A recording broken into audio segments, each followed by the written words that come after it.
প্রশাসনিক অনুরোধে পটুয়াখালীর কলাপাড়ায় গভীর সমুদ্রগামী ট্রলারের জন্য ২৭,০০০ লিটার ডিজেল সরবরাহ করছে মেঘনা গ্রুপ। এক সপ্তাহেরও বেশি সময় ধরে কলাপাড়ায় আলিপুর ও মহিপুর মৎস্য বন্দরের ঘাটে শত শত ট্রলার নোঙর করে আছে। কলাপাড়া উপজেলার ৪টি পেট্রোল পাম্পে প্রয়োজনের তুলনায় কম তেল সরবরাহ থাকায় যাত্রীবাহী পরিবহন ও যানবাহনে তেল দিতেই শেষ হয়ে যায়। এ কারণে ডিজেল সংকটে গভীর সমুদ্রে যাওয়া বন্ধ হয়ে যায় জেলেদের। জেলে ও মৎস্য ব্যবসায়ীদের দাবির প্রেক্ষিতে কলাপাড়া উপজেলা নির্বাহী কর্মকর্তা বিশেষ ব্যবস্থায় এই তেল সরবরাহের উদ্যোগ নেন। সহায়তায় এগিয়ে আসে মেঘনা গ্রুপের বরিশাল ডিপোর ডিএম।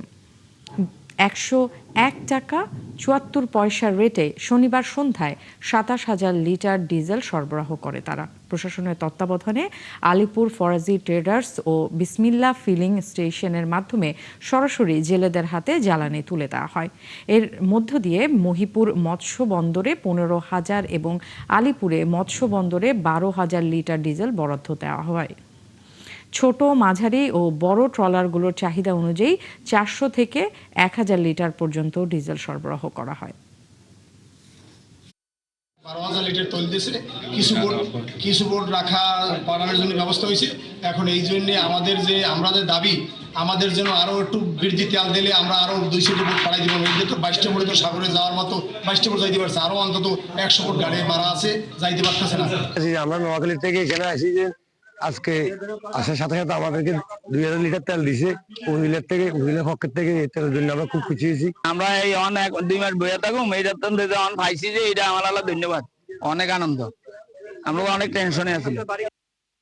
উপজেলা প্রশাসনের পক্ষ থেকে আমাদের মেঘনা যে গ্রুপ রয়েছে বরিশালে, সেখানে আমরা ডিএমও মহোদয়কে অনুরোধ জানাই যেন ১৫ দিনের জন্য শেষবারের মতো তারা একটি ট্রিপ দিতে পারেন এবং আমাদের যে মৎস্যজীবীরা রয়েছেন তারা যেন এই মৎস্য আহরণ করে সচ্ছল হতে পারেন।